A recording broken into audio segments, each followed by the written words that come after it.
আজকে আমি দই চিংড়ি ভাপা করে দেখাবো। এই দই চিংড়ি ভাপা করার জন্য নিয়ে নিয়েছি 300 গ্রাম চিংড়ি। চিংড়ি মাছটাকে আমি ভালো করে বেছে নিয়ে ধুয়ে রেখে দিয়েছি। এরপরে আমি নিয়ে নিচ্ছি ছোট একটা ক্যান, আর এই ক্যানের মধ্যে আমি দিয়ে দিচ্ছি 100 গ্রামের মতো দই, আর এই দইয়ের সঙ্গে দিয়ে দেব আমুল দুধ। 10 টাকার প্যাকেটের যে আমুল দুধ হয়, সেই 10 টাকার প্যাকেটের যতটা দুধ থাকে সব আমুল দুধটাই আমি এই ক্যানের মধ্যে ঢেলে দেব। তারপরে আমি এই দইয়ের সঙ্গে আমুল দুধটাকে ভালো করে মিশিয়ে নেব। দইয়ের সঙ্গে ভালো করে আমুল দুধটাকে না ফেটিয়ে নিলে তাহলে কি হবে, আমুল দুধগুলো ডালা ডালা হয়ে যাবে। তাই সময় নিয়ে এটাকে ভালো করে একটু ফেটে নিতে হবে। তারপর দিয়ে দেব পরিমাণ মতো লবণ, আর দিয়ে দেব জিরে গুঁড়ো, মরিচ গুঁড়ো, আর 1 চামচ আমার জিরে গুঁড়ো লাগবে, তাই আমি আর 1 চামচ জিরে গুঁড়ো দিয়ে দিলাম। এরপর আমি দিয়ে দেব কাঁচা লঙ্কা বাটা। এবার আমি দিয়ে দিচ্ছি কাঁচা লঙ্কা বাটা, আর যে যেমন ঝাল খায় সেরকম দেবেন। আর সামান্য একটু চিনি দিয়ে দিলাম, আর পরিমাণ মতো দিয়ে দিচ্ছি হলুদ গুঁড়ো। এরপর আমি কাশ্মীরি লঙ্কা গুঁড়ো দিচ্ছি। কাশ্মীরি লঙ্কা গুঁড়োটা দিলে ভালো কালার আসে। আর দিয়ে দেবো একটু লঙ্কা গুঁড়ো, আর দিয়ে দিচ্ছি হচ্ছে গোটা লঙ্কা। গোটা লঙ্কাগুলোকে আমি 2 টুকরো করে কয়েক টুকরো গোটা লঙ্কা দিয়ে দিলাম। ভালো করে মিশিয়ে নিয়ে এবার এটার মধ্যে আমি সর্ষের তেল ঢেলে দেবো।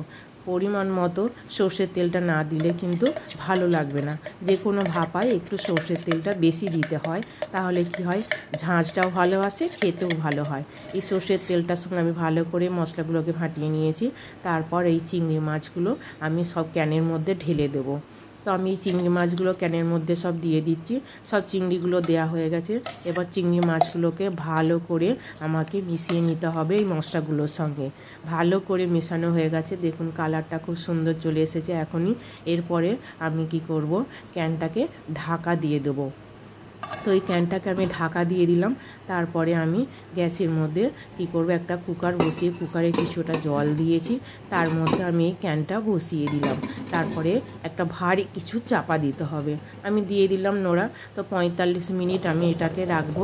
45 মিনিট পরে আমি গ্যাসটা অফ করে এটা আমি খুলে দেখে নেব যে আমার ভাপাটা কতটা হয়েছে। দেখুন আমি এই নোড়াটা নামিয়ে আমি এবার ক্যানটা নামিয়ে নিচ্ছি। তো তারপরে আমি দেখব আমার এটা কতটা কি হয়েছে। তো দেখুন আমি ক্যানটা খুলছি।